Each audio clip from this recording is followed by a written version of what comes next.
కొత్తిమీర తరుగు, క్యారెట్ తురుము వేసేసుకుంటే ఒకసారి కలుపుకుంటే చాలా టేస్టీగా ఉండే రాగి సేమియా రెడీ అయిపోయిందండి. ఇది చాలా చాలా టేస్టీగా ఉంటుంది.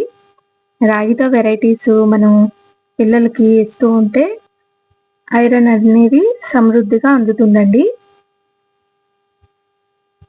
ఇప్పుడైతే రాగి సేమియా అయితే రెడీ అయిపోయింది.